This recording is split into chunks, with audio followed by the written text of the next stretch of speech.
Bismillahirrahmanirrahim. Alhamdulillah wassalatu wassalamu ala sayyidina wa habibina wa maulana Muhammadir Rasulillah wa ala alihi wa itratihi wa ashabihi wa man walah. Bisnadina al-muttasil la sayyidina al-imam Imam al-Haramain al-Juwaini Abi Abdillah la Abi al-Ma'ali حتى أن نسيت اسمه أبي المعالي نعم عبد الملك ابن أبي عبد الله محمد ابن يوسف الجويني رحمه الله سبحانه وتعالى ونفعنا الله بعلومه وعلوم مشايخه وتلامذته وقراء متنه وسائر مصنفاته وشراحها اللهم آمين. قال رحمه الله سبحانه وتعالى وأما القياس فهو رد الفرع إلى الأصل في الحكم بعلة تجمعهما وهو ينقسم إلى ثلاثة أقسام قياس علة وقياس دلالة وقياس شبه. Adapun qiyas, maka qiyas adalah melontarkan ataupun menolak al-far'. Nanti kita akan hurai apa dia al-far'. Kita cuba tengok secara kasar dulu dia punya terjemahan. Adapun qiyas, maka ia adalah menolak al-far' kepada al-asl. Far' dulu di sini kita tolak dia sampai dia berdepek kena dengan al-asl. Kita akan terjemah apa dia al-asl, apa dia al-far'. Dari sudut apa? Dari sudut hukum. Menolak al-far' kepada al-asl dari sudut hukum kerana apa? Kerana ada illah yang menghimpunkan kedua-duanya, menghimpunkan al-aslu dan juga al-far'. Itu ta'rif yang didatangkan oleh Imam al-Haramain al-Juwaini berkenaan dengan al-qiyas.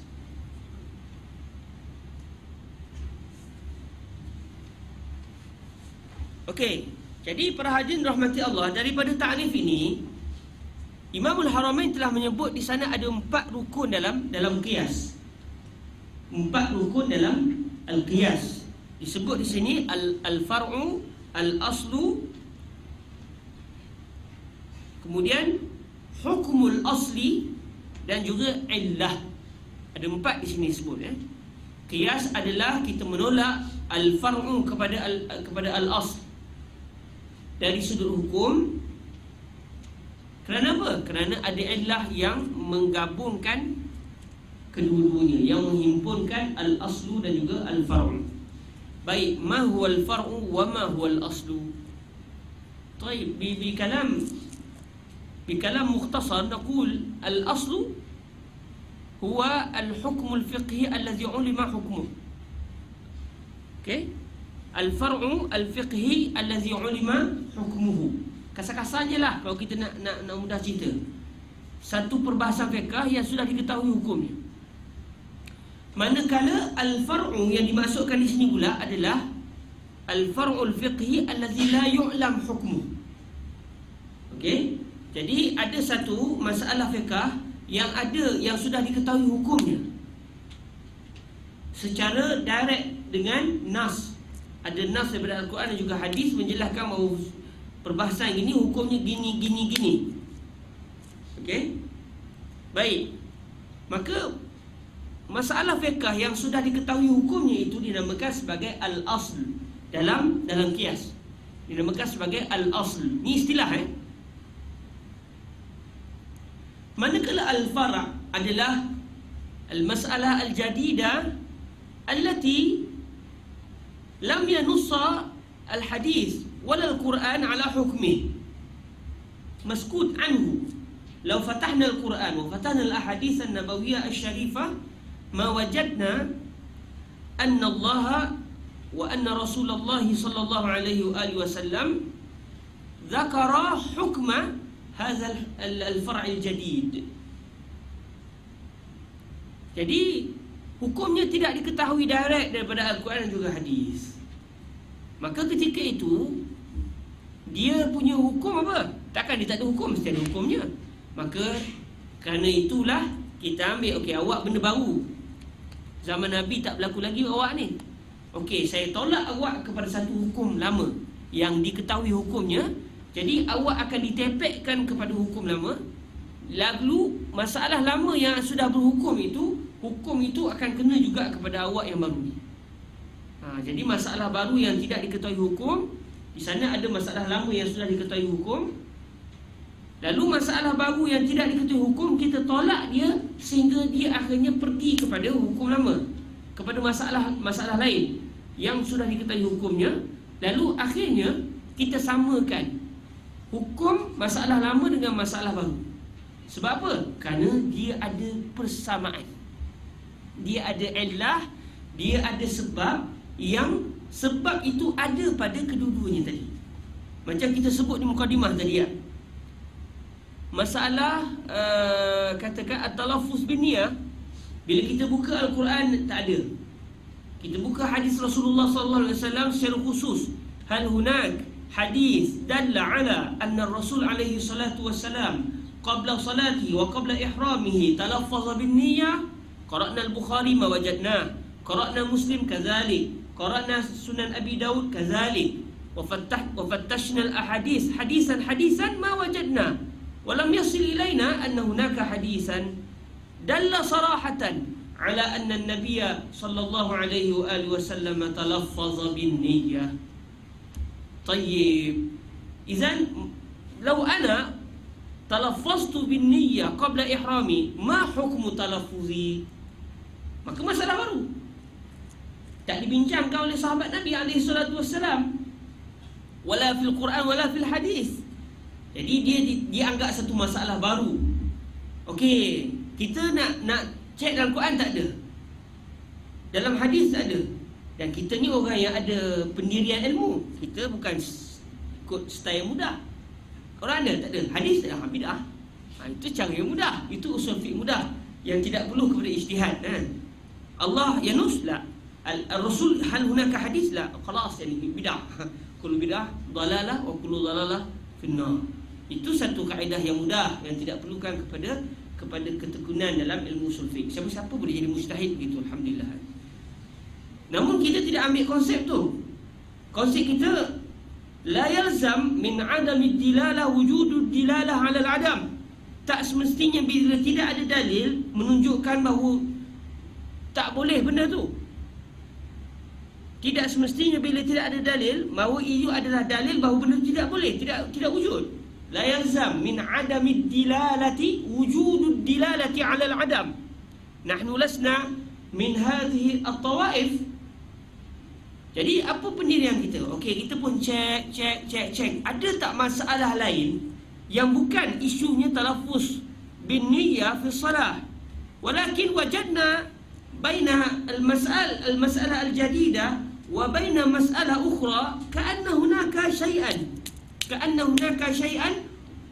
bainahuma at-tasawi. Cari bunyi syariah. Ada hadis Rasulullah sallallahu alaihi wasallam, Nabi pernah ketika nak menunaikan umrah ataupun haji, Nabi talaffuz bi niyatil hajj wa talaffuz ketika itu dalam masalah haji. Sekarang kita tak, kalau orang kata saya bukan tanya masalah haji, saya tanya masalah solat. Okey, ada tak perbezaan di antara haji dengan solat? Memang ada bezalah. Tapi ada tak persamaan? Ada. Apa dia? Kilahuma ibadah. Tayyib. Kalaulah dalam haji dia ibadah dan di sana ada pensyariatan at-talaffuz bin niyyah, maka kalau begitu kita jadikanlah hukum masalah solat juga ada pensyariatan at-talaffuz bin niyyah. Maka kalaulah at-talaffuz bin niyyah dalam masalah haji adalah sunat, maka kita kata okey, talaffuz dalam masalah talaffuz bin niyyah, berlafaz dengan niat di dalam permasalahan solat, kita juga kata ia adalah sunat. Kenapa? Kerana kita ambil masalah talaffuz bin niyyah dalam masalah haji, dalam masalah solat ni, kita tolak dia kepada masalah at-talaffuz bil ihram. Jadi dari sudut apa yang akhirnya bila dia bertepek tu kita nak jadi sama, dari sudut apa? Dari sudut hukum. Maknanya kalaulah talaffuz bin niyyah dalam masalah haji adalah sunat, maka kalau begitu kita juga kata talafuz biniyah dalam masalah solat adalah sunat. Baik dari segi hukum.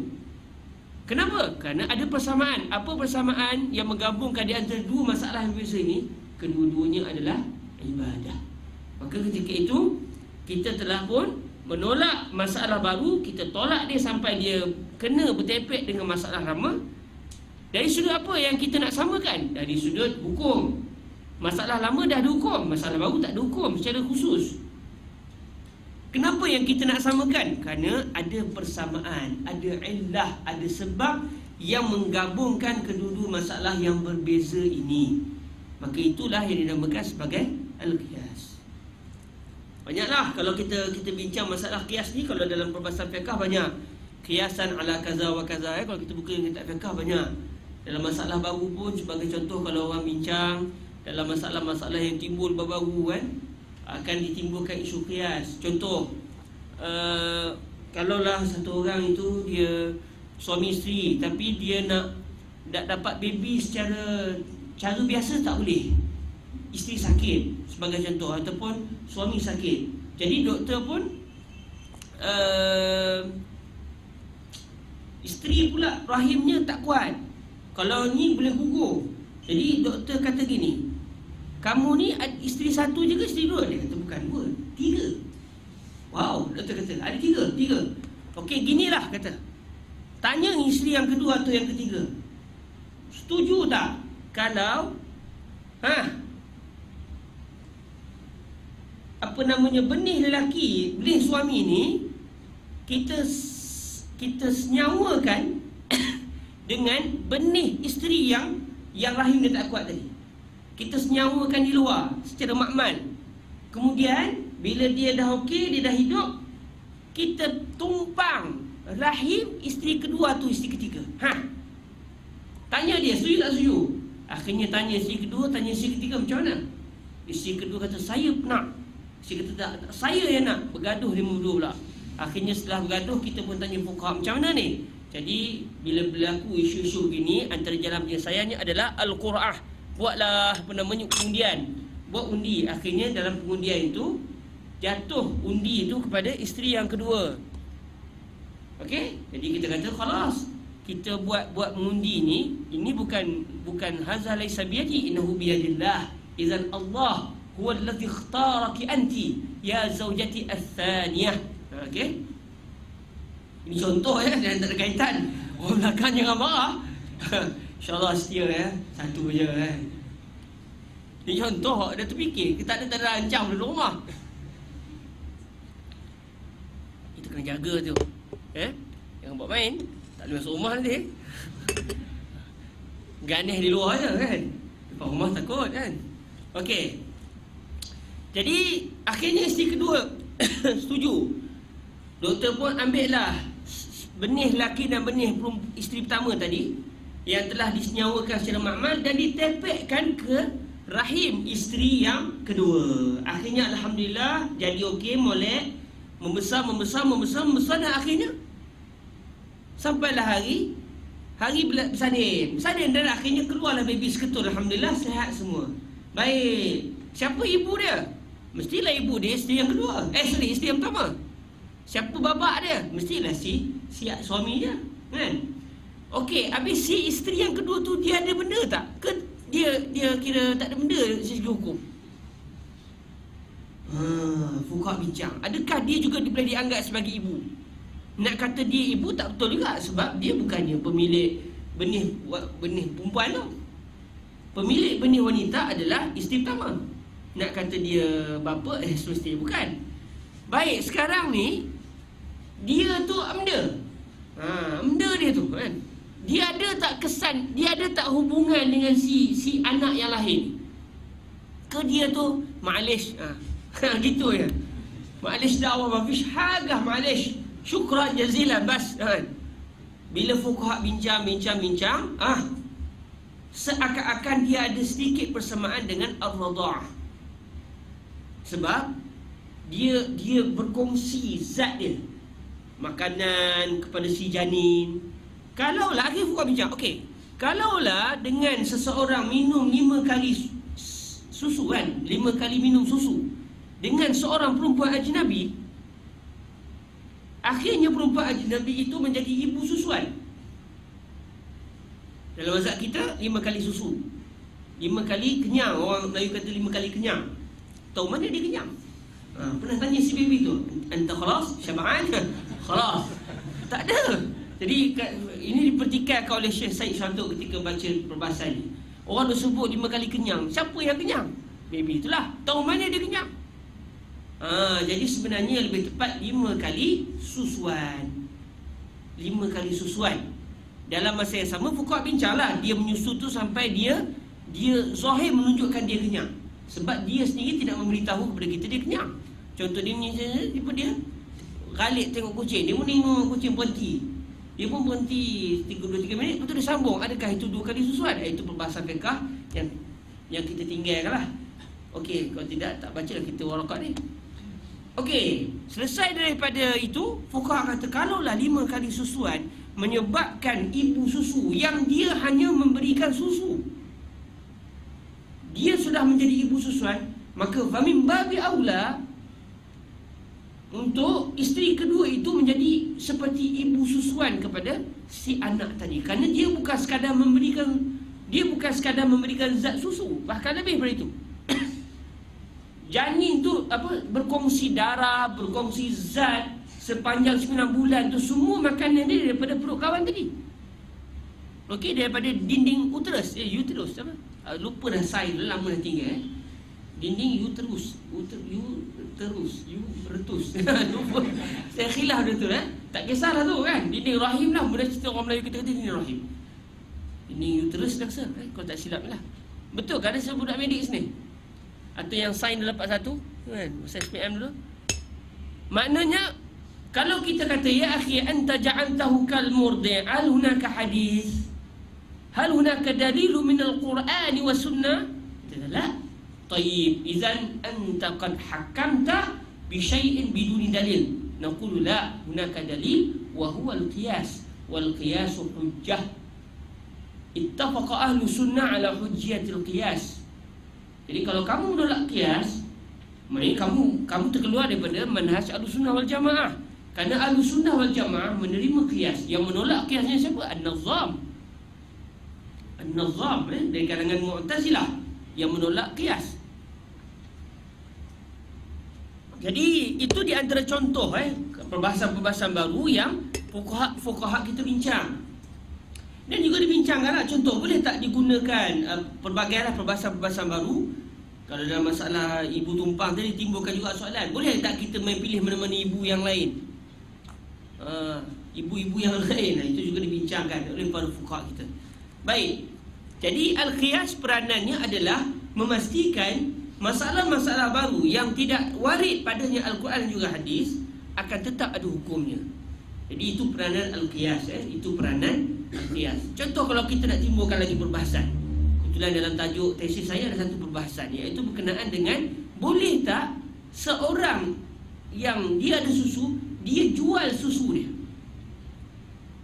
Dia ambil susu daripada badan dia, letak dalam botol, jual kat pasar. Susu, orang tu susu apa ni? Susu insan. Labanul insan, labanul mar'ah. Boleh tak boleh jual? Boleh ke tak boleh jual? Jual susu orang. Susu kambing jual biasa. Susu lembu biasa. Mesti biasa susu kebor. Baik, ni susu orang ni, boleh ke tidak jual? Dari segi perbahasan fiqh ni, maka berlaku qiyas di kalangan para ulama, dan hebatnya bercanggah pula qiyas mereka. Ada yang kata haram. Sebab apa? Diqiyaskan, boleh tak kita jual contohnya air ludah? Hingui, boleh jual? Tak boleh. Haram lagi. Baik, kerana apa? Kerana dia merupakan fadalatul insan. Baik, kalaulah air liur tak boleh jual, kahak tak boleh jual, maka kita qiyaskan susu perempuan pun tak boleh jual. Qiyas. Ada ulama kata tak boleh jual bil qiyas aidan. Bil qiyas aidan. Baik, tafadhal. Uridu an asma' qiyasak. Dia kata, "Tayyib. Kambing boleh makan tak?" Boleh? Okey. Perempuan boleh makan? Tak boleh. maka tak boleh. Yang ni satu fuqaha pula, dia kata maka itu tak boleh. Dikiaskan kepada benda yang tidak boleh dimakan, susunya haram diminum, susunya haram dijual. Contoh, himar, kita pun puas-puas tadi akhi, mai dah. Dan labanul himar. Minum himar. Ya subhanallah. Boleh tak minum air susu himar? Tak boleh. Kalau begitu perempuan boleh dimakan? Tak boleh. Maka sebagaimana himar tidak boleh makan, susunya tak boleh dijual, maka begitu juga wanita tidak boleh dimakan kan? Ada orang makan perempuan? Tak ada. Maka orang perempuan yang tidak dimakan juga susunya tidak boleh jual. Ada yang kata boleh. Sebab apa? Dengan qiyas juga. Subhanallah. Khilaf fuqaha. Padahal masing-masing menggunakan qiyas. Nak ceritanya, cuma bila masing-masing menggunakan qiyas, kita fokus, setiap orang tu dia menilai dari sudut. Ada yang kata apa? Baik, susu ni bermanfaat atau tidak? Manfaat. Baik, kalau begitu boleh tak kita jual benda yang bermanfaat? Boleh. Kalau begitu, kalaulah jual syai boleh, kerana dia bermanfaat. Minum okey. Maka apa masalah susu? Begitu juga susu perempuan. Halal, kerana boleh diminum. Okey? Maka kalau begitu silakan, fadal, jual je lah. Qiyas juga. Maknanya qiyas ini sangat berperanan di dalam masalah fiqh. Dan subhanallah, kadang-kadang khilaf para ulama, kisnya kena qiyas. Dan orang ni akan kata qiyas kamu tak betul kerana gini. Dia kata tak, qiyas saya betul kerana gini. Qiyas kamu yang tak betul. Jadi dia pun berhujah, berjidal dari segi fiqahnya. Ala kulli hal, walaupun mereka berkhilaf, tapi dalam masalah fiqh kita berlapang dada, kerana setiap mereka ada hujah masing-masing.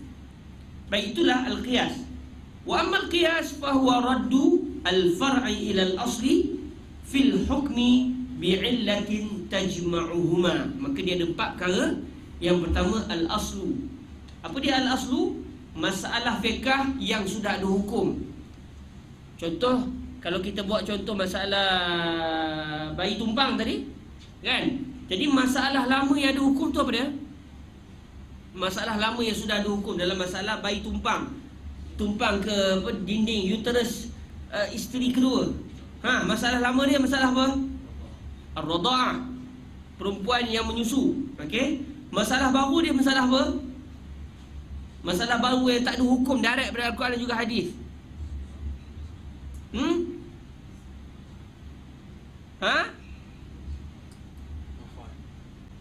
Benda apa? Dia nak ni masalah masalah bayi tadi. Bayi yang menumpang tu. Tumpang tu lah kan. Kesedap tengok saya menghurai macam ganeh ni. Tumpang tu, menumpang tu, itu masalah baru yang tidak ada dalil pada Al-Quran juga hadis. Hukum menumpangkan benih lelaki dengan benih perempuan yang sudah disenyawakan tu ditumpangkan ke dinding uterus isteri kedua. Kalau salah tu khabar lah ya, dia punya tu. Sebab ini dia perakan kutuk kita nanti kan. Salah. Dinding rahim. Itu masalah baru yang tidak ada hukum, maka dinamakan sebagai al-far'. Al-far'. Masalah lama dipanggil sebagai al-asl. Baik, apakah hukumnya? Hukumnya hukum yang diketahui tadi. Hukum lama tu apa dia? Hukum ini maksudnya hukum masalah lama, iaitu menyebabkan si bayi tadi haram dia mempunyai hubungan dengan ibu susu tadi. Itu asal hukum dia. Maksudnya dia, si ibu susu tadi menjadi ibu dia, haram kahwin. Boleh dia berkhulwah dengan ibu susu dia. Aurat pun dah jadi macam aurat ibu sendiri. Itu dia punya hukum lama. Yang hukum lama itu akhirnya dibawa kepada masalah baru, iaitu masalah bayi yang lahir daripada rahim ibu tumpang. Okey, apa persamaan dia? Persamaannya kerana masing-masing si anak mengambil manfaat daripada seorang wanita tadi. Yang pertama dari segi susu, yang kedua dari segi zat badan, sehinggalah bayi itu membesar dan akhirnya lahir daripada rahim isteri kedua. Okey, jadi dia ada 4 perkara ya. Ni dia punya apa namanya? Dia punya rukun kepada qiyas. Al-asl wal far', hukmul asl dan juga al-illah allati tajma' baina al-asli wal far'. Disebut kalimah al-asl merujuk kepada hukum lama. Merujuk kepada masalah fiqh yang diketahui hukumnya. Okey? Dikenali juga al-aslu ini dengan satu lagi istilah yang dinamakan sebagai maqisun alaih. Ini istilah maqisun alaih. Okay, kalau kawan-kawan jumpa dalam masalah qiyas, hadza maqisun alaih wa hadza maqis. Jadi kita tahu mana satu maqisun alaih, mana satu maqis. Maqisun alaih itu adalah al-asl. Al-asl dalam masalah qiyas kerana kalimah al-asl ni ada banyak makna.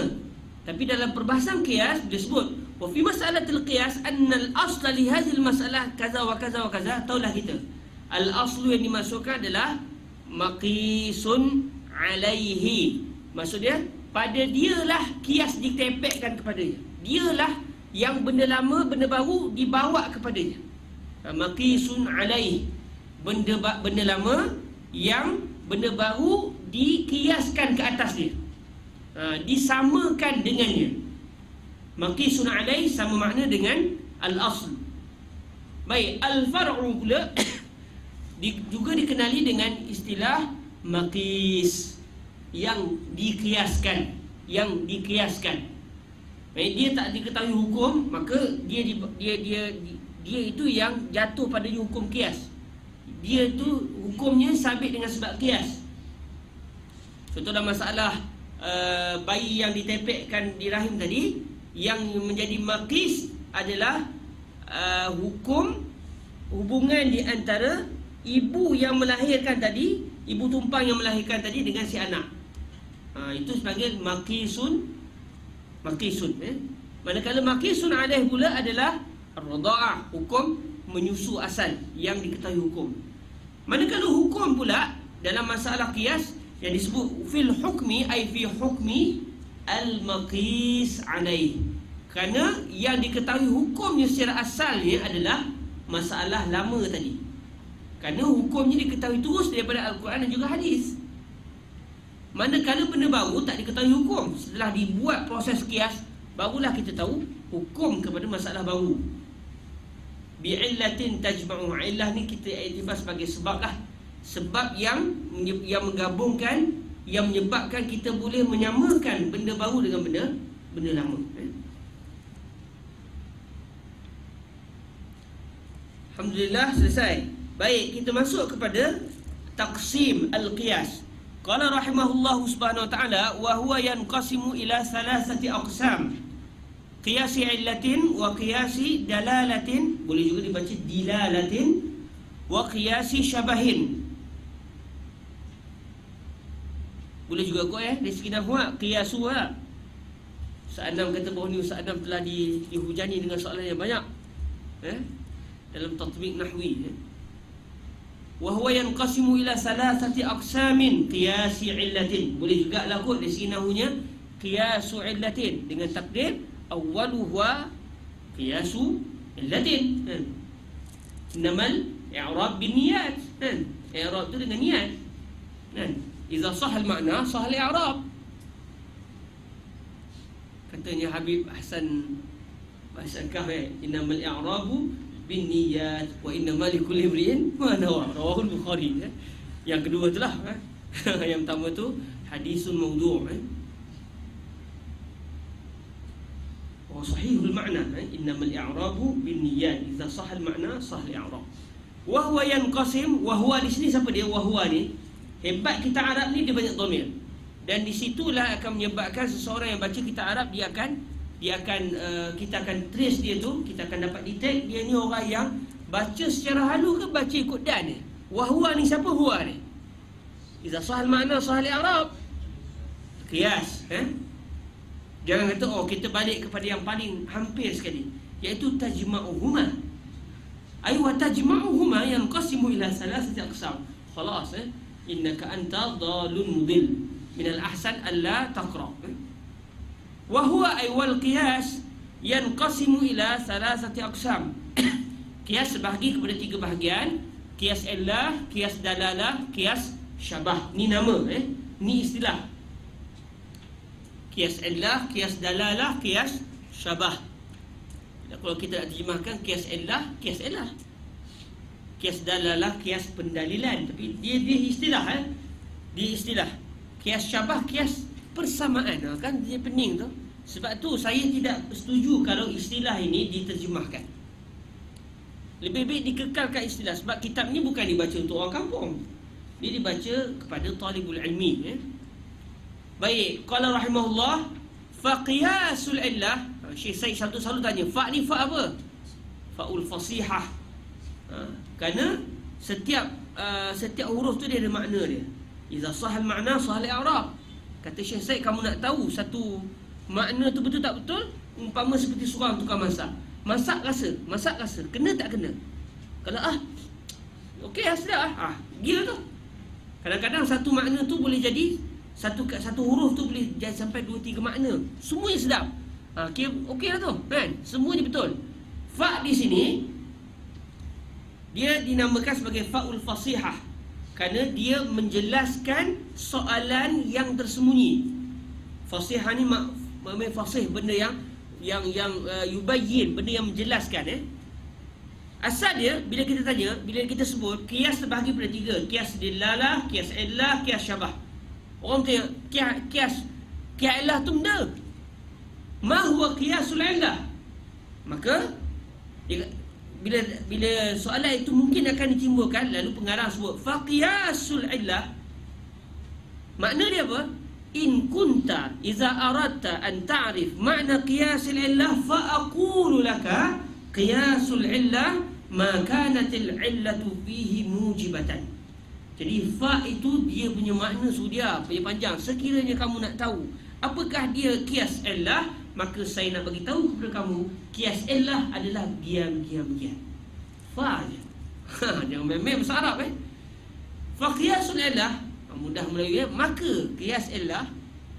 Maka tu betul kan? Sekiranya kamu nak tahu, maka jawapannya gini.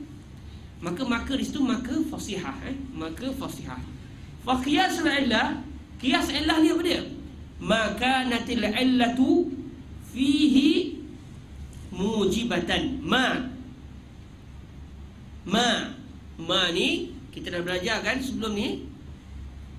Ni semua orang lama kan? Kan ada pelajar baru. Akhir baru ke? Lama dah. Siapa yang belajar baru, kalau siapa yang ikut baru ni mungkin terkejut lah sikit lah. Tapi tak apa, sebab bulan depan kita start daurah untuk belajar baru pula. Orang lama ni terlewat sikit. Patutnya dah khatam dah ke dah. Saya tak khatam lagi. Rupanya Tuhan nak takdirkan makan sekali dengan Syekh Said nanti, insyaAllah. Khurufin biiznillah, salas akhruf atau arba'ah atau khamsah atau mafish. Okey. Wa qiyasul illah, ma ni kita dah bincang sebelum ni. Dalam perbahasan umum, di antara kalimah yang membawa kepada makna umum adalah lafaz ma. Ma yang mana ma ni dia li ghairi aqilin. Ma iaitu apa saja. Orang terjemah apa sahaja. Apa saja benda. Cuma ma yang dimasukkan di sini bukan apa saja benda. Walaupun asal dia, tapi apa saja qiyas. Ma di sini ayyu qiyasin kanatil illatu fihi ay fi hadzal qiyas mujibatan. Apa saja qiyas yang mana illah di dalam qiyas tersebut. Baik, illah ni adalah persamaan sebab yang menyebabkan kita boleh menyamakan di antara masalah baru dengan masalah lama. Itu illah. Kalau kita buka lagi kitab usul fiqh, ada lagi syarat illah menua. Cuma saya ni kita baca untuk peringkat ibtidak, kita baca kasar-kasar begitu. Jangan sebenarnya mudah je punya kias ni. Memanglah peringkat awal mudahlah.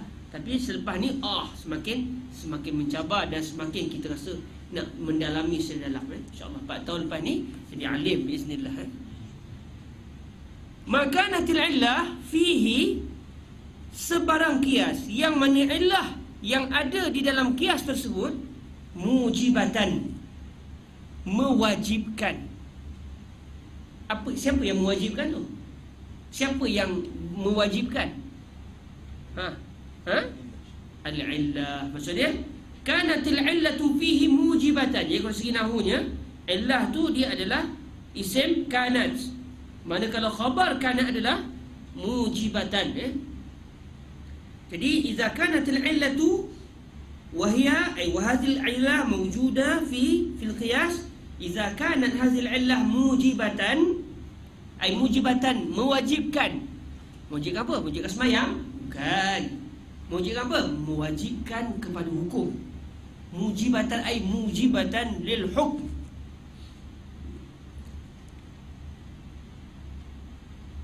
Mujibatan maksudnya mewajibkan hukum. Maksudnya illah itu mewajibkan hukum. Hakikatnya mewajibkan hukum siapa? Allah Ta'ala. Main di sini berlaku sedikit majaz. Macam kalau kita kata, ya Allah, hujan, subhanallah, hujan turun. Habislah. Kita kata habislah pula. Subhanallah, hujan turun. Hujan akan menumbuhkan pohon-pohon. Maka segitu berlaku majaz. Berlaku majaz. Sebab hakikat yang menumbuhkan pohon-pohon bukannya hujan. Sebaliknya yang menumbuhkan adalah Allah Azza wa Jalla. Tapi ia adalah ucapan majaz kerana hujan itu sebab. Maka kita gunakan lafaz sebab dengan kita inginkan sebenarnya adalah musabbib, laisa sabab. Jadi berlaku kias, berlaku apa? Berlaku majaz di situ, dan ucapan kita berlaku majaz.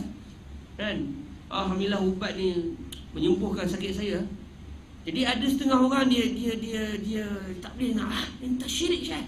Sabar ya akhi, yang bercakap tu orang Islam ke orang kafir kan? Kalau yang bercakap tu orang Islam, mustahil dia akan sebut benda yang menyebabkan runtuh iman dia. Maknanya perlu kita faham ucapan dia ada unsur majaz. Dan dalam Al-Quran berlambak, dalam hadis juga berlambak ucapan-ucapan yang menunjukkan majaz.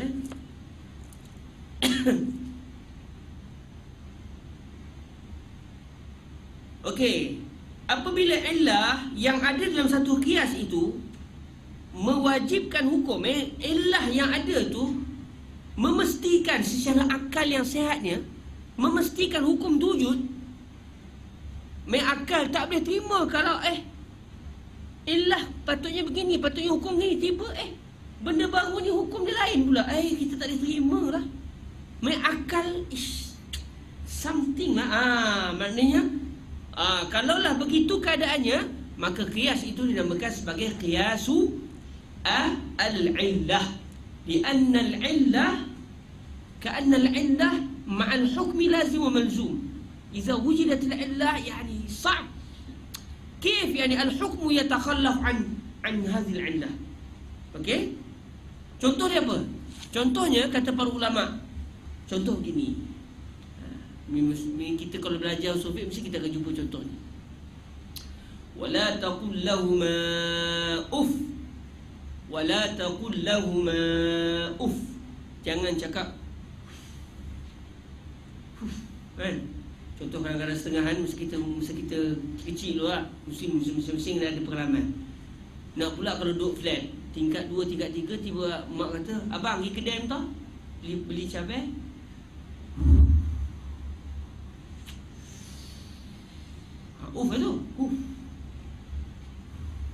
Itu pun dah haram. Apa tak lagi? Mak ni tak ada kerja lain ke? Itu bukan itu dah jadi ibarah kan? Itu lagi haram lah. Okey? Kalau sekadar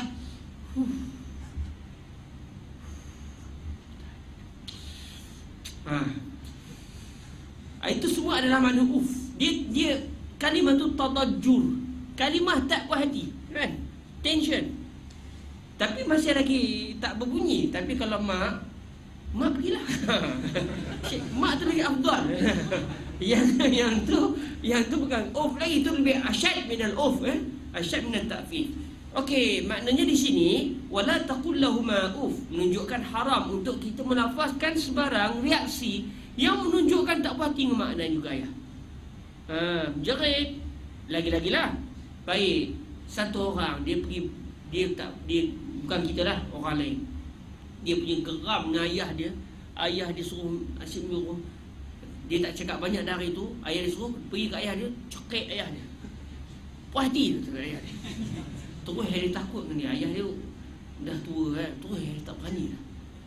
Lepas tu ayah dia yang pergi kedai. Dia tak suruh dah anak dia. Cekik ayah. Apa hukum? Aina dalil? Fil Quran mafish. Hadis mafish. La tadribu aba'akum, tak jumpa lagi kan? Wala ummahatikum, tak ada. Jadi bila kita tengok pada hukum lama tu, hukum lama apa? Haram takfif. Apa masalah lama? Takfif, mengeluarkan ucapan tak puas hati. Kenapa haram? Kita illah. Kenapa haram? Masalah pertama tadi, masalah lama. Kerana iza, lianna takfif yuaddi ila inkisari qalbi abawai. Mak ayah jadi dari kecil aku bela kau kan, udah kau besar begini panggil. Terasa hati mak ayah. Mak tension kan? Jadi oleh kerana menyebabkan hiba hati mak ayah tu, haram kita takfif. Baik terajang mak ayah, berlaku takfif tak? Berlaku tak iza? Bukan tekat iza, boleh menyebabkan al-qatl, boleh menyebabkan al-asar. Lebih dahsyat daripada semata-mata bercakap. Jadi kalaulah tiba-tiba ada fuqaha kata oleh kerana tidak ada dalil daripada Al-Quran dan juga hadis yang mengatakan pukul mak ayah ni apa hukumnya, maka kita balik kepada al-asal. Wal aslu fil asya'i ibahah, tafaddalu idrabu kama tasha'u. Li'anni bahastu fil Quran fala ajidu fil Quran wala fil hadis wala nisfa dalil wala rubah yadullu ala hurmati darbil abawain. Falamma lam yakun hunaka dalil fala budda an narja ila al-asl wa huwa anna al-asl bil asya'i al-ibahah faltatafaddalu ayyuha as-sada idrabu aba'akum bil yad aw bil rijli aw bil rukbatan aw bi ayyi hajah turid. Boleh tak boleh? Akal kata apa? Biar betul, takfif pun tak boleh Syekh. Ini kan pula terajang lagi dah dahsyat. Udah kan ceramah pula ni. Astagfirullah. Dia nak bersungguh je Sofi tu kan. Akal tak boleh terima. Illah ni iza' Syekh. Al-illa fi ta'fif al-iza' wad-darbu laysa fihi iza' faqad iza' wa ziyadah. Qad yu'addi ila al-alam wa qad yu'addi ila nuzul ad-dam wa qad yu'addi ila al-maut. Entai ya fakir, entai. Aku kafir. Dia marah pula si fakir tu. Udah aku pakai betul juga kan. Tak boleh terima akal kan. Biar betul, kalau takfir pun tak boleh, takkan kau ni boleh. Kalau begitu maknanya akal tak boleh terima. Dari segi kalau Tuhan nak buat hukum tu boleh tak? Boleh je. Tuhan beza-bezakan hukum. Dalam masalah pukul mak ayah sunat. Cakap elok. Tak boleh cakap dan Tuhan lain. Cakap kena elok. Sambil pukul cakap elok. Boleh je kalau kata Allah Ta'ala nak buat begitu. Tapi akal yang sihat, maknanya orang tak boleh terima. Kalau begitu, qiyas mengatakan kalaulah takfir pun dah haram, pukul mak ayah lagi dah haram. Maknanya itu qiyas. Kita qiyaskan pukul mak ayah kepada wala taqul lahuma uff. Dalam masa yang sama, illah tu mujibah lil hukm wa huwa hurmatul iza. Maka kalau begitu, qiyas memukul mak ayah, haram pukul mak ayah kepada haramnya mengeluarkan ucapan yang tidak sedap didengar oleh mak ayah, itu dinamakan qiyasu al-illah. Okey, banyaklah kalau kita buka kitab fiqh, contoh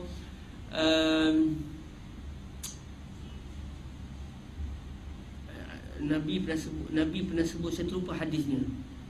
Tapi larangan daripada hadis itu, jangan buang air kecil di dalam air yang tenang. Maksudnya air sikit, air tenang ni biasanya bukan sungai lah. Sungai mengalir kan. Contoh macam katakan ada lopak air, kita pergi kencing situ. Tak boleh. Kalau ada pula seorang pakai kata yang tak bolehnya kencing, kalau berak tak apa.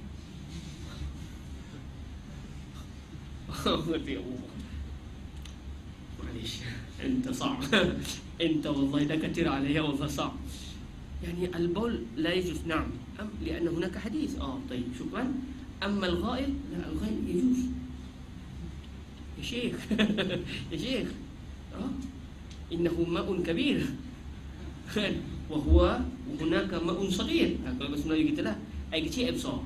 Maknanya kalau dah buang air kecil pun dah tak boleh, buang air besar lagi dah tak boleh. Maknanya kalau dah buang air kecil pun dah tak boleh, maka buang air besar lagi tak boleh. Dinamakan sebagai qiyasul illah. Okey. Dia tak semestinya lebih-lebih lagi tu. Tapi yang penting maknanya akal, dia punya dhabit dia adalah akal tidak boleh menerima bahawa berlaku percanggahan hukum di antara al-aslu dan juga al-far'. Okey, maka kalau begitu keadaannya dinamakan qiyas tersebut sebagai qiyasul illah. Qala rahimahullahu subhanahu wa ta'ala, wa qiyasud dalalah huwa al-istidlal bi ahadin nazrain 'ala al-akhar. Wa qiyasud dalalah huwa al-istidlal bi ahadin nazrain 'ala al-akhar. Tengok maksud salah satu Qiyas dalalah pula adalah al-istidlal. Maksud istidlal ni kalau ikut asal-asalnya, istidlal ni maknanya kita al-istidlalu talabud dalil, kita mencari dalil. Namun istidlal yang dimaksudkan di sini sebagaimana yang pernah diuraikan oleh Fadilatul Syekh Said bin Satu hafizahullah subhanahu wa taala adalah subutul hukmi. Al-istidlal sini maksudnya subutul hukm. Okey, istidlal yang dimaksudkan di sini adalah subutul hukm. Al-istidlal bi ahadin nazrain.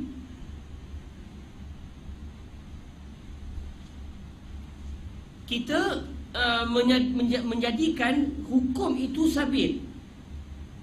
Hukum maksudnya apa? Kita menjadikan hukum benda baru ni, hukum lama dijadikan juga kepada hukum benda baru. Okey, dia sama lah dengan awal tadi. Cuma beza di mana? Bi ahadin nazrain 'ala al-akhar. Maksudnya di sana ada dua benda sama. Nazrain ni maksud nazir, nazirain ataupun nazrain dalam matan waraqat berdasarkan maktutat. Saya tak jumpa lagi di sana ada maktutat yang menyatakan nazirain. Tapi dalam kitab-kitab syarah waraqat, banyak kitab-kitab syarah mendatangkan matan waraqat bi ahadin nazirain. Wallahu taala a'lam. Kalau kita baca terus matan waraqat, setakat saya baca tu tak jumpa lagi Tapi an-nazrain, an-nazru sama mana dengan an-nazir. An-nazru sama mana dengan an-nazir. Kalau kita tengok terjemahan semata-mata, macam tak ada beza dengan qiyas illah. Kerana dia kata qiyas dalalah adalah istidlal, iaitu kita menjadikan di sana hukum itu sabit bi ahadin nazrain, dengan sebab salah satu daripada dua benda yang sama. Maksudnya hukum lama, hukum baru. Oleh kerana dua-dua ni ada persamaan, maka dengan sebab persamaan tadi, kita jadikan hukum lama itu juga adalah hukum baru. Bi ahadin nazraini 'ala al-akhar. Hukum yang salah satu tu dikenakan kepada hukum yang satu lagi. Jadi kalau semata-mata itu macam tak ada beza je, memang semua qiyas begitu. Namun ketika oleh kerana ta'rifnya itu mungkin tak apa nak jelas, maka Imamul Haramain menjelaskan lagi apakah yang dimasukkan dengan ta'rif tadi. Lalu dengan pencerahan selepas ini, jelaslah kita bahawa di sana ada beza di antara qiyasul illah dan juga qiyasud dalalah. Wa huwa ay wa qiyasud dalalah, ni tafsir dia, uraiannya, an takuna al-illatu dalatan 'ala al-hukm wa la takunu mujibatan lil hukm. An takuna al-illatu dalatan 'ala al-hukmi wa la takunu mujibatan lil hukmi. Arafna idzan al-farq baina al-qiyasain. Fa inna al-qiyas al-awwal al-'illatu fihi mujibatun lil hukm, bi khilaf al-qiyas al-thani fa inna al-'illata fihi la tujibu al-hukm wa in tadulla 'ala al-hukm. Yadullu 'ala al-hukm walakin la yajib. قد يعني قد يكون هناك فقيه لا يوافق أن يكون الفرع حكمه كحكم الأصل. العلة ليست قوية، العلة لم تكن موجبة، وإنما فقط ترشح، تدل، تشير إلى المساواة بين الحكمين. Apa contoh? Ni banyak lah. Contoh macam kita cerita tadi, susu. Orang perempuan boleh tak jual susu anak Adam? Dalam mazhab Syafi'i kita tak ada masalah jual susu perempuan. Tapi yang beli tu kena sedar lah. Dia kena pastikan kalau anak dia minum 5 kali kenyang, 5 kali tu mana dia kena tahu susu ni, kena rekod siapa punya susu ni. Saya, okey, minta alamat apa semua. Jadi kalau anak saya menyusu nanti cukup ni, awak ni ibu susu lah. Maknanya itu dia punya hukum selepas tu lah. Tapi asal hukumnya boleh. Okey. Bila dia kiaskan susu apa namanya, dalam mazhab Syafi'i kita kata boleh. Ada mazhab kata tak boleh, kerana dikiaskan kepada wanita yang mengkiaskan wanita kepada benda yang tidak boleh dimakan. Okey. Benda yang tidak boleh dimakan. Dia kata apa dia tak makan? Monyet contoh. Monyet pun ada susu. Baik, kita ambil satu kera perempuan, kera betina kan? Kita mengambil susu dia, dapat sebotol. Jual, fadal ya akhi. Innahu halibu al-kirad, halibul kird. Boleh tak? Tak boleh. Tak boleh kerana haram makan, haram minum susu kera, susu monyet. Kerana monyet tu sendiri tak boleh dimakan. Apabila monyet tak boleh makan, susunya juga tidak boleh dimakan. Maka kalau begitu keadaannya, kenapa susu monyet tak boleh makan? Kerana monyet tu sendiri haram dimakan. Kenapa susu kebau boleh makan? Sebab kebau tu boleh dimakan. Baik, soalannya, orang perempuan ada orang makan. Boleh ke kita makan orang perempuan? Tak boleh. Kalau macam tu tak boleh kalau susu dia sat. Kenapa? Kerana illah hukum lama, iaitu susu monyet tadi tak boleh makan, tak boleh diminum susu dia, kerana daging si monyet tu sendiri tidak boleh dimakan. Maka sebagaimana begitu, perempuan juga tak boleh susunya dijual, diminum. Mereka anak dia je boleh minum kan? Menjual susu sendiri tak boleh. Kerana apa? Kerana wanita tidak boleh dimakan.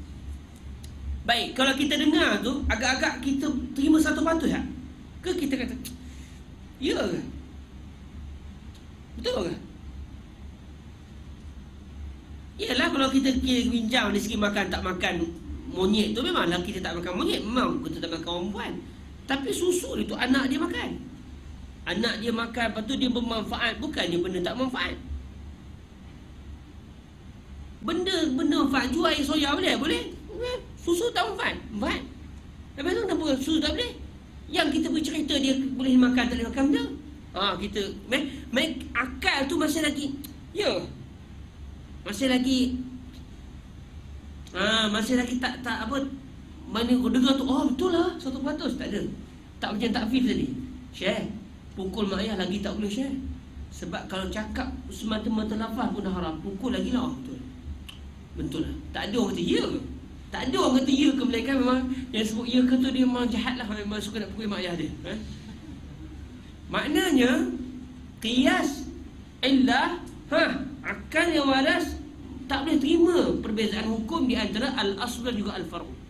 Tetapi qiyasu ad-dalalah, akal masih lagi boleh pertikai. Contoh macam kalau orang kata qiyaskan emas kepada wang kertas. Contoh kiaskan emas dan wang kertas dengan alasan dua-dua adalah merupakan mata wang. Mazhab Syafi'i tak terima. Dalam mazhab kita, mazhab Syafi'i tak terima. Mazhab Syafi'i kata riba yang ada pada emas dan perak kerana dia itu memang emas dan perak. Jadi dia dipanggil dalam bahasa usulnya al-illah al-qasirah. Illah yang hanya kena kepada zat tu je. Dia tak melangkau. Maksudnya dia tidak ada maqis, dia tidak ada al-far'u. Dia haram, ribawi, dia ada unsur riba, tapi hanya kepada dia je. Dia tidak melangkau kepada yang lain. Jadi mazhab Syafi'i tak terima. Bagi mazhab Syafi'i, bila satu benda tu dianggap sebagai mata wang, tidak berlaku riba, melainkan kalau mata wang itu emas dan perak. Jadi kalau macam kita baca sejarah orang dulu kan, ada satu ketika mata wang tu digunakan, kita kadang-kadang kalau macam di Malaysia, kadang-kadang dia jumpa duit lama. Duit apa? Duit besi, duit timah. Jadi kalau orang kaya zaman tu timah dia banyak, dia kena keluar zakat ke? Mazhab Syafi'i tak ada, tak kena keluar zakat. Dia simpan timah sampai punyalah banyak. Orang kaya masa tu timah adalah emas. Maka ketika itu duit timah tadi, duit besi tadi, adakah kena keluarkan zakat pada zaman tu? Tak. Dalam mazhab Syafi'i tak. Kenapa? Kerana keluar zakat tu ribawi atau tidak itu hanya berlaku pada emas dan perak. Bukan kerana dia mata wang, kerana dia emas dan perak. Hatta kalau dia tidak dianggap mata wang pun dia tetap kena keluarkan zakat kerana dia emas dan perak. Kalau satu ketika lu ada orang cerita kata antara mata wang orang zaman dulu tu kulit kerang, yang duduk di pantai orang kaya lah zaman tu kan, punyalah rumah dia penuh dengan kulit kerang. Kalau keluar zakat ke? Ambil chef fadhal pening, zakat saya mana? Kulit kerang. Tapi itu tak. Macam zaman sekarang dia keteh, orang simpan duk keteh punyalah banyak kan, kena keluar zakat ke? Mazhab Syafi'i tidak. Tapi mazhab lain kata kena. Jadi masih kita boleh bertikai ya ke? Itu yang bekas sebagai qiyas ad-dalalah. Qiyasud dalalah. Illah menunjukkan kepada hukum tetapi tidak mewajibkan. Maksudnya orang boleh bertikai lagi. Orang masih boleh bertikai, akal boleh mesti bertikai. Itu yang bekas sebagai qiyasud dalalah. Wa huwa ay wal qiyas wa qiyasu ad-dalalah an takuna al-'illatu dalatan 'ala al-hukmi wala takunu al-'illatu mujibatan lil hukmi. Illah semata-mata menunjukkan kepada hukum. Kalau orang timalah, orang tak terima buat macam mana? Dalam masa yang sama dia tidak mewajibkan hukum. Akal masih boleh bertikai. Akal tak terima dia secara 100%. Itu dinamakan sebagai qiyas ad-dalalah. Wa qiyasu syabah. Ini qiyas syabah ni adalah, saya hurai dulu sebelum kita baca matanya. Al-far'u, apa dia al-far'u? Maqis. Benda baru. Benda baru yang hukumnya tidak diketahui direct daripada Al-Quran juga hadis. Akhirnya mestilah satu benda mesti ada hukum. Siapa yang cari hukum ni? Al-mujtahid, al-faqih, allazi balagha rutbatal ijtihad. Akhirnya satu orang tu dia alim, tapi kebetulan ni dia tidak sampai ke tahap ijtihad. Dia tahu, dia belajar usul fiqh, dia sedar walaupun dia orang alim, dia hafal matan banyak kan, tapi dia tahu, saya ni walaupun saya orang alim, tapi saya belum sampai ke tahap ijtihad. Jadi saya ni walaupun boleh baca kitab Arab ni, tak boleh pandai mengeluarkan hukum ni. Akhirnya dia pun bertemu dengan seorang mujtahid zaman tu. Dia kata, "Fadhal ya Syekh, ana indi masalah kaza wa kaza, ma huwa al-hukm?" Apa masalah dia? Masalah dia katakan begini. Dia buat contohnya begini Kita lama dia buat contoh ini, dan contoh ni nampak tepat Satu orang dia ada hamba. Zaman ada hamba dululah Zaman sekarang dah tak boleh ada hamba dah. Bahkan haram kalau kita mengambil orang jadi hamba. Kerana sudah berlaku perjanjian di antara kerajaan Osmaniyah dulu dengan kerajaan-kerajaan yang lain untuk menghapuskan perhambaan. Maka al-muslimuna 'inda syurutihim. Orang Islam dengan berdiri di atas syarat yang telah disepakati. Jadi apabila sudah disepakat begitu, maka tidak boleh untuk kita engkar syarat tersebut. Jadi kalau ada siapa yang nak sistem hamba lagi, maka dia telah bercanggah dengan kehendak syarak. Zaman sistem perhambaan itu biasa berlaku satu ketika dahulu. Jadi orang alim ni dia ada hamba. Takdir Allah Ta'ala, hamba dia telah dianiaya oleh satu orang. Hamba Tok Syekh yang alim yang tak sampai ke tahap ijtihad ni telah dianiaya oleh satu orang. Dia aniaya ni sampai matilah akhirnya hamba tadi. Tok Syekh ni dia beli hamba dia, berapa harga dia? Dia beli masa tu harganya 3 juta ringgit Malaysia. Ni hamba alim ni, boleh baca kitab, jangan main. Bahkan Syekh tu jadi alim ke hamba tu lah. Hamba tu bacakan kitab. Kerja hamba tu tolong baca kitab dia. Baca kitab bagi peringat ke Tok Syekh ni. Cuma takdirnya Syekh ni tak sampai tahap ijtihad. Jadi dia pernah baca kitab usul fiqh, bila siapa tak sampai tahap ijtihad, jangan pandai-pandai keluar hukum. Jadi dia pun rujuk kepada fuqaha. Yang sampai tahap ijtihad. Bila mati hamba, dia beli tadi berapa harga dia? Lupa lah yang cerita berapa kan? 3 juta Betul ke Ustaz Taqi? 3 juta 3 juta ringgit Malaysia. 3 juta ringgit Malaysia. Dia beli. Jadi sekarang hamba dia sudah kena belajar dengan satu orang ni, mati hamba dia. Kena pukul, kena lanyak, mati hamba dia tadi. Sedih dia. Sebab selama ni hamba dia yang bagi gerakan untuk dia terus menuntut ilmu, mengaji, buka kitab daripada hadis ke hadis. Hamba dia pula banyak bertanya. Baguslah hamba, mati dah hamba.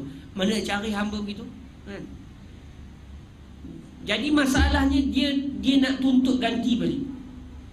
Hamba aku dah mati, aku nak bayaran balik, nak ganti rugi balik. Pergi bawa ke Tok Faqih, seorang yang sampai tahap ijtihad. Jadi macam mana saya nak minta tuntut rugi, ganti rugi daripada pembunuh tadi? Sebab dia orang merdeka. Orang merdeka tak jatuhkan hukum kalau dia bunuh hamba. Kalau dia bunuh hamba tidak jatuhkan hukum dalam mazhab Syafi'i kita lah. Baik. Jadi sekarang ni dia nak tanya si Faqih tadi, berapa saya yang hak saya untuk tuntut ganti rugi hamba ni? Saya beli tu 3 juta. Si Faqih ni melengung dalam hadis tak ada, takat dia baca tak jumpa. Dia nak ijtihad ni tengah sekejap ambil masa nak ijtihad ni. Buka pelajar tak jumpa. Dalam hadis tak ada. Sekarang ni depan dia ada 2 benda yang ada sama dengan masalah ni. Hamba yang mati ni, dia ada 2 masalah lama. Ada 2 masalah lama yang ada persamaan dengan kes hamba ni. Cuma dia jadi pening, si Faqih dia pening. Nak masalah baru ni kita nak tepekkan kepada masalah lama alif, atau kita nak tepekkan kepada masalah lama ba. Apa dia? 2 masalah lama ni yang dua-dua ada hukum, iaitu satu orang yang dibunuh, orang merdeka yang dibunuh.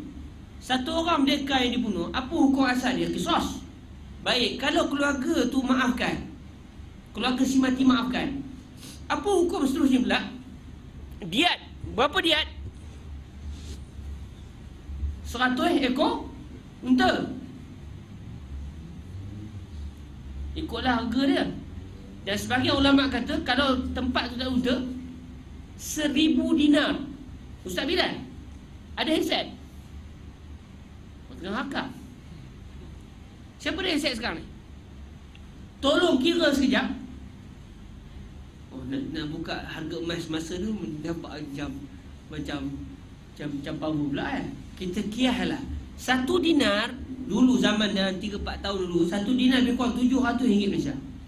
Ustaz Taqi ni bagi orang dia, orang Selangor Cuba Ustaz Taqi, orang Selangor Ustaz Taqi cuba kira 700 kali 1000 dinar berapa? Sekejap je tak payah guna kalkulator itu kelebihan orang Selangor Saya pun tahu jawapannya tu. Saja je lah kan. 700,000. Diat satu orang merdeka, kalau dia dibunuh, diat dia 700,000. Kawan ni, si alim ni yang tak sampai tak ijtihad tadi, beli hamba dia 3 juta. 3 juta ringgit Malaysia. Lagi mahir daripada diat satu orang merdeka. Nak kata ni bukan hamba sebarang hamba, ini hamba yang dahsyat Tapi apakan daya, dikuli ajalin musamma, matilah hamba tadi. Jadi aku nak kiaskan dan suruh dibayar 700,000 je ke? Si Faqih menun. Dalam masa yang sama ada masalah yang kedua, iaitu satu barang beli, barang jual. Katakan aircon, ikutlah benda pun. Katakanlah ada satu almari diperbuat daripada perak, tiba-tiba rosak.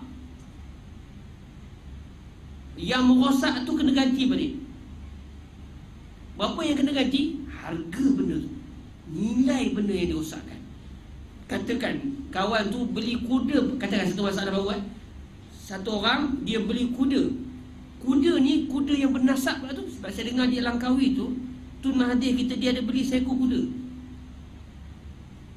Kuda tu dia tahu nasab dia. Orang tahu nasab dia. Kuda ni ben siapa, ben siapa sampai kepada, tak silap sampai kepada kuda Nabi ke something begitulah. Memang rega dia mahal semua, memang munasab. Jangan buat main. Tadi bukan Ahlul Bait lah, jangan salah faham Kuda tu, katakan kuda tu rega dia kalau 3 juta, kalau ada satu orang tak puas hati dengan kuda tu, bantai kuda tu, sembelih kan, kata kuda boleh makan. Dia terlupa nak makan, dia minta izin dulu. Dalam mazhab Syafi'i kita boleh makan, mazhab Malik kata haram makan kuda. Okey, dia mazhab Syafi'i, dia pun sembelih kuda, tak minta izin ketua, dia terlupa hukum tu. Udah kata, kenapa kamu sembelih kuda aku? Kamu tu pula, aku beli ni berapa? Oh, beli 5 juta je. Ayo. Dia macam mana? Kan halal makan kuda, kata orang ni. Halal, minta izin, tak minta izin, ganti balik. Berapa kena ganti? 5 juta. Bukan ikut harga kuda biasa. Dah kuda tu kawan tu beli 5 juta, 5 juta kena ganti. Jadi sekarang ada dua masalah lama. Kuda 5 juta, dia rosakkan, kena ganti 5 juta. Satu orang merdeka dibunuh, dia 1,000 dinar. Berapa? 700,000 ringgit Malaysia. Jadi si fakih ni sekarang ni, masalah hamba ni, hamba dijual dan dibeli. Macam sama kes kuda tadi. Dalam masa sama, hamba ni orang. Sama dengan orang merdeka. Sudah, sekarang ni hamba ni kita nak jadikan hukum dia kepada orang merdeka sebab dia orang, atau kita nak kiaskan kepada benda yang dijual macam kuda tadi. Lalu hukum dia tertakluk kepada harga barang jualan tu. Kalau dirosakkan berapa? Jadi kalau lah si fakih tadi kata, okey, si hamba yang dah meninggal ni, kalau kita kiaskan kepada benda yang dibeli dan dijual, maka si pembunuh hamba tadi kena bayar 5 juta sebab harga dia 5 juta. Oh, 3 juta ni harga dah sebab masa tu mat tu ni. 3 juta saya takik buat tu 3 juta. Tapi kalau kiaskan kepada diet seorang manusia merdeka yang dibunuh, tak sampai 3 juta. 700,000 je. Sudah, kita nak kias ni saja. Jadi al-faqih yataraddad. Al-mas'alah al-jadidah tataraddad bainal aslain. Wa likulli aslin hukmun. Idza qisna 'ala al-mas'alah ula lahu hukmun, wa idza qisna 'ala al-mas'alah thaniyah lahu hukmun akhar. Jadi oleh kerana al-far'u wa huwa al-maqis lahu tashabuh bainal mas'alatain al-mukhtalifatain, maka qiyas yang berlaku akan dinamakan sebagai qiyasus syabah, lianna al-amr yatashabah, al-amru mushtabih. Yang ni ke yang ni? Yang ni ke yang ni? Dia jadi begitu. Yaduru baina al-mas'alah ula am-mas'alah thaniyah. Jadi al-faqih yataraddad bainal aslain, bainal maqisaini alaihima. Jadi kalau begitu keadaannya, qiyas ini dinamakan sebagai qiyasus syabah. Kalau kita perasan, qiyasul ad-dalalah dan juga qiyasul al-illah, al-aslu ni satu je. Okey? Cuma beza di antara qiyas dilalah dengan qiyas illah. Hal al-illah mujibatan lil hukm, hal al-illah mujibatun lil hukmi am la aw la, atau lebih tepatnya, hal al-illah mujibatun lil hukmi. Kalau yujib al-illah tujibul hukma, nusammi al-qiyas bi qiyas al-illah. Idza kana al-qiyas illatuhu lam tujib, nusammi al-qiyasa bi qiyas ad-dalalah. Walakin bainahuma tasawi, wa huwa anna al-asla wahidun wa laysa ithnain wala salis wala rabi' wala. Tapi dalam masalah qiyas syabah, la, 'ala al-aqal di sana ada dua aslan atau salas usul atau arba' la ba's. Tapi sekurang-kurangnya faqih sudah taraddud, dia taraddad bainal maqisain alaihima. Jadi macam mana? Jadi si faqih tu ijtihadlah. Dia nak qiyas yang utama ke qiyas yang kedua? Dia tengoklah mana yang lebih hampir kepada masalah tadi. Jadi bagi mazhab kita, mazhab Imam Syafi'i, dia akan kiaskan hamba tadi kepada barang yang beli dan juga barang yang dijual. Bayarlah 3 juta. Walaupun diet lagi murah daripada rega hamba tadi. Siapa suruh pula? Okey. Kata Imam Al-Haramain Al-Juwaini, wa qiyasus syabah huwa al-far'ul mutaraddidu baina aslain fayulhaqu bi aktharihima syabahan. Qiyas syabah adalah al-far'u al-mutaraddidu baina aslain. Maksudnya qiyas syabah huwa al-qiyas alladhi al-far'u fihi mutaraddidun baina aslain. Qiyas syabah adalah qiyas yang al-far'u. Ma huwa al-far'u? Masalah jadidah la hukma laha, ataupun kita namakan sebagai maqisun. Saja try maqisun. Al-far'u al-mutaraddid, dia jadi berbolak-balik, tak tahu mana satu yang lebih tepat. Mutaraddid baina aslain, di antara dua maqis alaih, di antara dua hukum, di antara dua masalah lama yang masing-masing ada hukum yang berbeza. Maka peranan seorang faqih adalah dia akan cuba melihat manakah sebenarnya yang lebih hampir, yang paling dekat dengan al-far'u. Halil aslul awal aqrab ila al-far'i tsani, ila al-far'i am al-qiyasus tsani huwa alladhi yakun aqrab ila al-far'i. Maka ketika itu semestinya seorang faqih akan berijtihad, dan biasanya akan berlaku khilaf di kalangan ulama. Ada ulama tarjihkan al-aslul awal, ada ulama akan tarjihkan al-aslu as-tsani. Jelas kan? Senang tak kias? Mudah tak? Supaya mujtahid lah kita, insya-Allah. Khairan biiznillah. Saya ni tukang beritahulah apa yang saya dengar daripada Syekh Said. Dulu nak baca kitab ni tak berani tapi alhamdulillah bila baca dengan beliau jadi faham semua, alhamdulillah. Jadi kongsilah apa yang saya tahu. Lepas ni sahabat pula kongsi dengan adik-adik akan datang. Gitulah keseterusnya. Ingat hari tu dah minta tolong Ustaz Ustaz Amir rahimahullah untuk baca kepada pelajar baru. Tapi itulah Allah Ta'ala jemput beliau lebih awal sebelum saya sempat jumpa beliau. Khairan insyaAllah. Qala rahimahullah subhanahu wa ta'ala, wa min syartil far'i an yakuna munasiban lil asli. Baik, sekarang kita akan beralih kepada syarat-syarat al-aslu, al-far'u, al-hukmu dan sebagainya. Cuma Imam Al-Haramain datangkan kasar-kasar supaya kita menyentuh-nyentuh ilmu usul fiqh. Barulah kita ada keyakinan dah sentuh dah. Bila kita baca kitab lebih tinggi, kita dah mula rasa boleh berpijak. Kalau baca kitab tinggi tu benda apa pun tak tahu, itu yang boleh tak terpijak benda tu dah kena terawang gitu Baik, sekarang kita mula nak masuk kepada apa syarat al-far'u, apa syarat al-asl, untuk kita meneliti secara baik, secara kasar-kasar secara kasar dalam mata ini. Qala rahimahullah subhanahu wa ta'ala, wa min syartil far'i an yakuna munasiban lil asl. Di antara syarat al-far' wa huwa al-mas'alah al-jadidah allati la hukma laha, ataupun juga dinamakan sebagai maqis.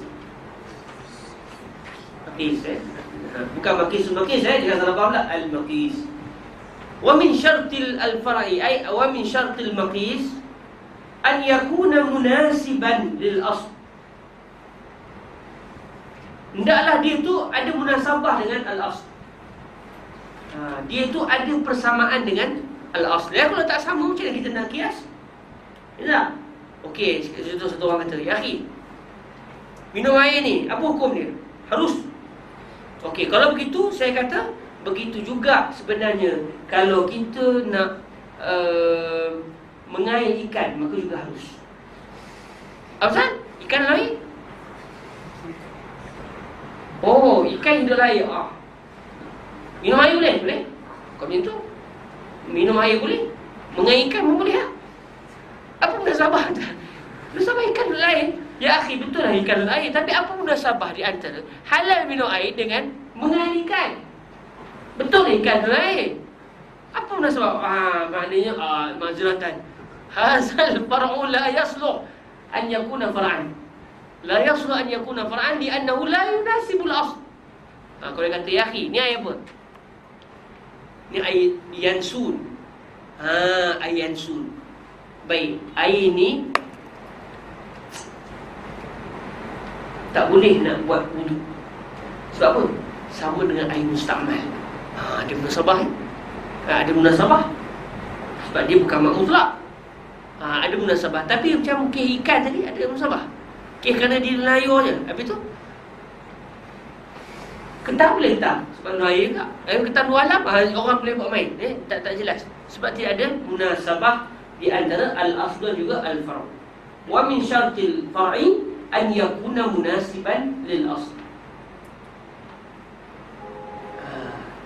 Wa min syartil asl an yakuna thabitan bidalilin muttafaqin alaihi bainal khasmain. Di antara syarat al-asl adalah ayyakun al-aslu. Ma huwa al-aslu? Maqisun alaih. Maqisun alaih al-mas'alah al-qadimah allati laha hukmun. Wa min syartil asli an yakuna thabitan, ay yakuna hadzal aslu thabitan, ay hukmuhu thabitun bidalilin muttafaqin alaihi bainal khasmain. Dan masalah lama tadi, maqis alaih tadi, hendaklah hukumnya adalah hukum yang sabit, hukum yang tetap, yang yang mana dalil hukum tadi dipersetujui oleh dua orang yang bertelagah. Okey? Macam mana ni? Siapa yang bertelagah? Sekarang ni Imam Al-Haramain nak beritahu, dalam kita berbincang sama fuqaha ni, masing-masing ada kaedah dia. Masing-masing ada kaedah dia. Kaedah usul fiqh orang ni lain. Jadi dalam nak berdebat tu, dalam kita sebagai orang yang nak menggunakan kias, kita nak buktikan bahawa kias kita tu betul sehingga orang tu boleh terima, hendaklah al-aslu yang kita pegang, dalilnya disepakati oleh kita dan orang yang nak petikai kita. Begitu. Contoh, katakan begini. Katakan, ni benda yang saya andai-andaikan, benda tak berlaku Jangan disabirkan, rawahu sikit-sikit kan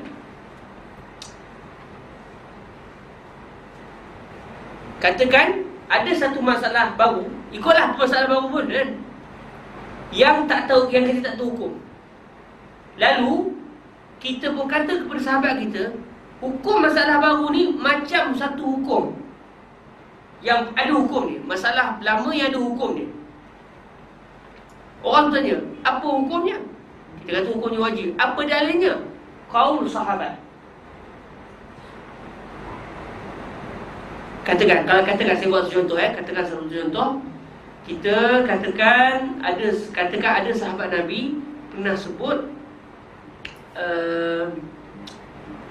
gula itu makruh dimakan 3 hari untuk turun. Katakan ni jangan kata rawahu sekali-sekali, ni contoh saya nak mendekatkannya.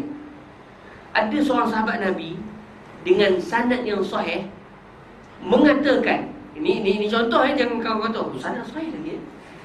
Ini contoh seorang sahabat Nabi dengan sanad yang sahih, contoh mengatakan gula ini sunat dimakan 3 hari untuk turun. Jangan lebih, 3 hari untuk turun. Contoh Jadi dia cerita pasal gula tebu. Jadi saya kata, kalau begitu saya nak beritahu, sebagaimana gula tebu sunat dimakan 3 hari untuk turun, maka begitulah juga minum madu sunat diminum 3 hari untuk turun. Saya sebut pada seorang, saya fakih macam tu, katakan saya fakih macam tu. Saya kata kepada kawan saya, dia juga bila tanya mujtahid semalam pun jadi. Alhamdulillah semalam tu syarat anda lepas semalam. Mabruk, selamat datang kepada kekeluargaan mujtahid. Saya mujtahid dah seminggu lepas.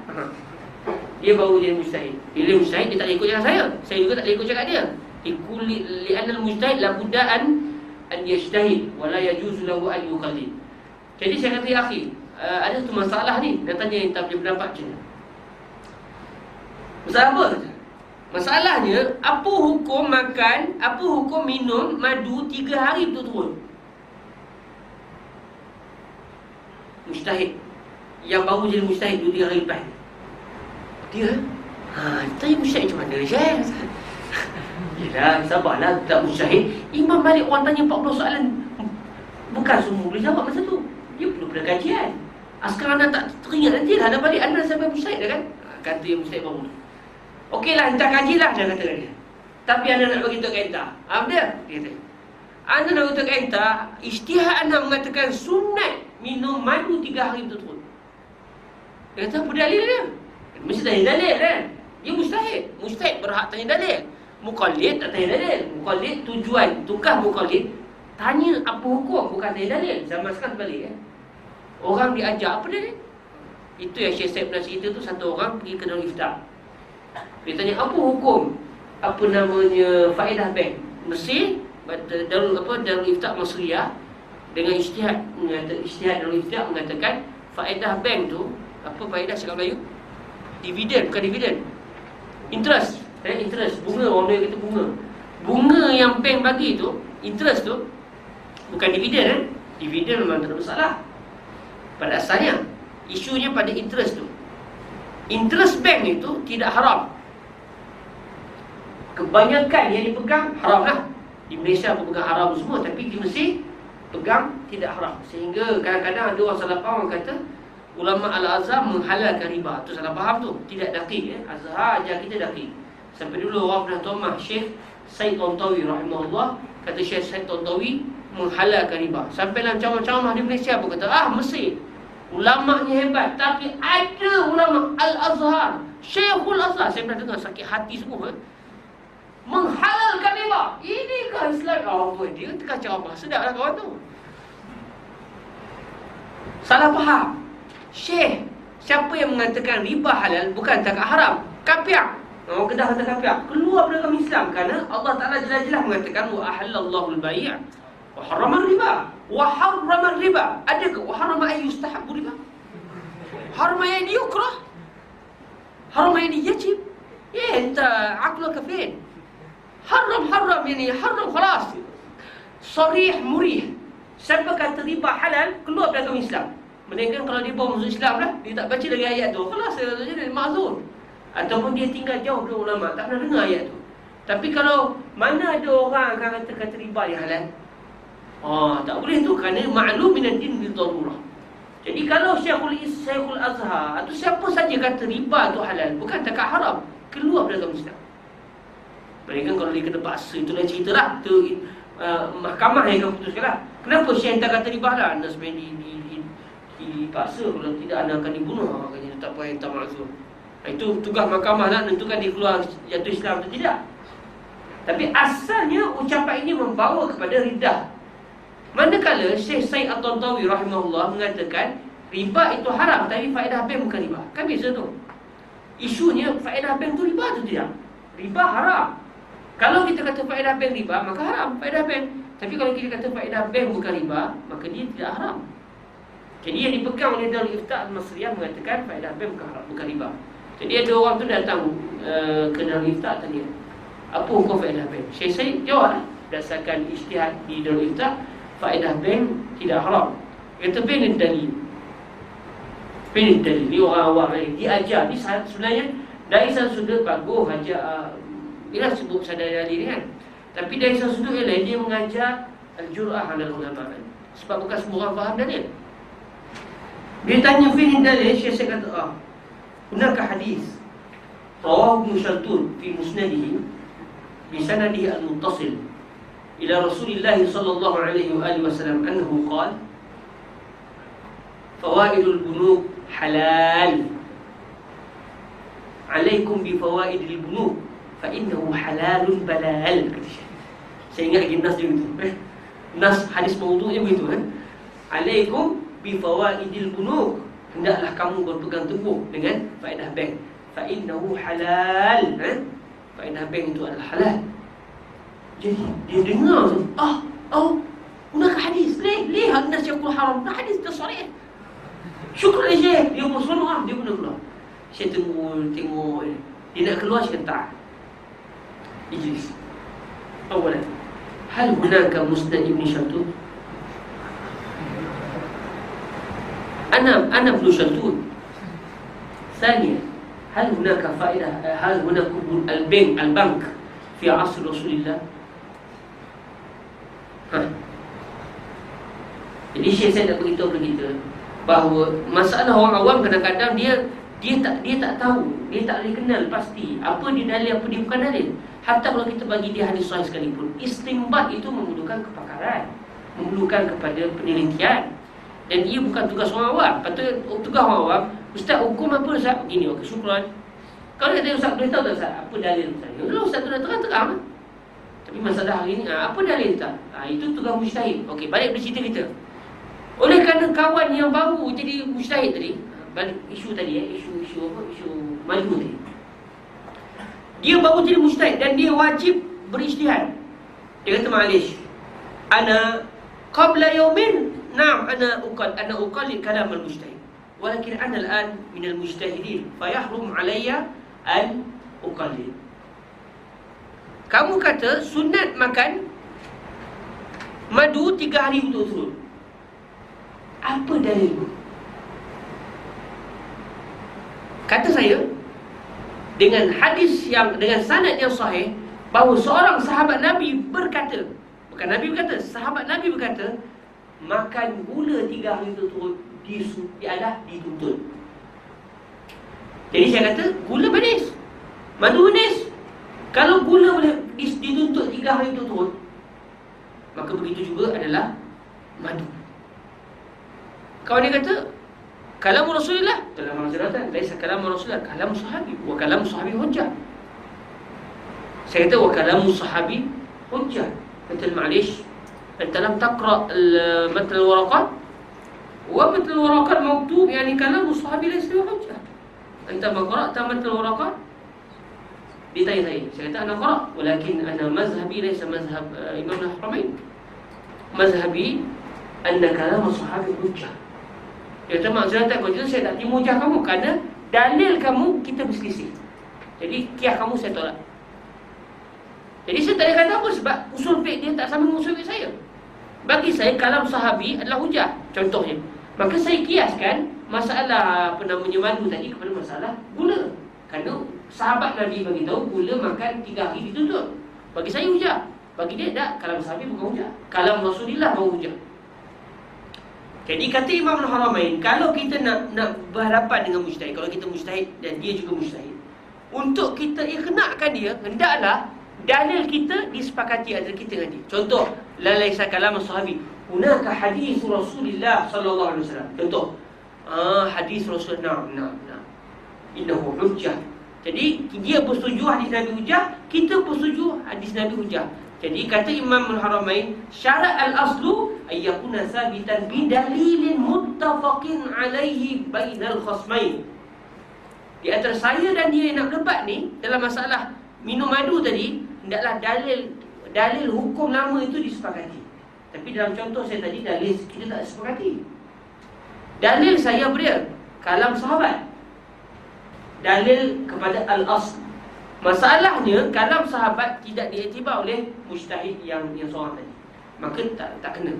Yang kenanya, saya kena datangkan dalil disepakati. Gunakan hadis Rasulullah, dia pun sepakat hadis Nabi hujah, saya pun sepakat hadis Nabi hujah.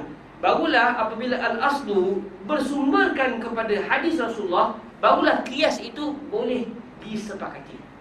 Kalau dah dalil al-aslu pun dah tak disepakati, maka bagaimana untuk saya berdebat dengan dia dalam menyatakan hujah saya? Maknanya di sini kita dapat faham, syarat al-aslu yang didatangkan sini adalah atas kalau kita nak berdebat. Tapi kalau untuk kita berpegang, tak perlu kepada kena ittifaq dia. Untuk kita berpegang, untuk saya beristimbat, untuk saya menggunakan kaedah qiyas, syarat yang dinyatakan oleh Imam Haramain ini tak perlu. Kerana syarat ni yang penting saya tahu al-aslu lahu dalil allazi mu'tabar indi wa illam yakun mu'tabaran indal akharin. Sebab yang penting dalil itu sahih di sisi saya, walaupun tidak sahih di sisi orang lain. Okey? Cuma kalau saya nak berdebat, saya nak pertahankan hujah saya, kenalah saya mengiknakkan dia ataupun nak menjadikan mujtahid lain sepakat dengan saya. Dalil kita kena sama. Kalau dalil tak sama, macam kita nak sepakat. Akhirnya khalas, anta la tuwafiquni wa ana la uwafiquk. Bikullin mazhabun. Itulah sudahnya. Jadi syarat yang datangkan oleh Imam Haramain ini min haitsu al-jidal, la min haitsu al-istinbat. Dari segi nak istinbat hukum menggunakan kaedah qiyas, syarat al-aslu yang didatangkan di sini tidak menjadi syarat.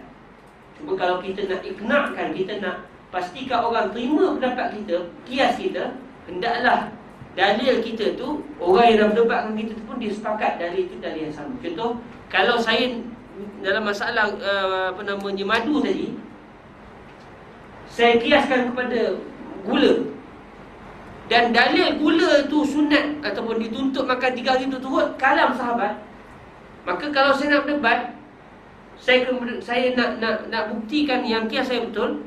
Dalam keadaan saya nak berdebat, saya akan berdebat dengan seorang mujtahid lain yang dia juga sepakat kalam sahabat adalah hujah. Barulah, betul kan, kalam sahabat hujah. Ya betul, okey, kias kamu betul. Tapi kalau saya berdebat dengan satu orang yang dia tak setuju bahawa kalam sahabat hujah, saya kata kalam sahabat hujah, kata tak, bukan hujah. Hujah, bukan hujah. Khalas. Setiap orang dia ada pendirian kan. Wa min syartil illah an tattarida fi ma'lulatiha. Wa hadha syartu 'amiq. Falnaj'al fi liqa'in akhar. Sebelah dah. Kita berhenti dulu. Saya tak perasan jam kita agak laju kan. Kita berhenti dulu insya-Allah. Syarat pada ilah ni kita berhenti setakat ini dahulu. InsyaAllah ada rezeki kita akan bertemu pada temuan yang seterusnya. Baik, alhamdulillah. Semoga diberkati Allah SWT. Kita sama-sama tangguh dengan kita berselawat ke atas junjungan mulia Nabi Muhammad SAW. Semoga Allah Ta'ala memberkati majlis ini dan berezekikan kita kefahaman yang baik dalam ilmu agama. Allahumma amin.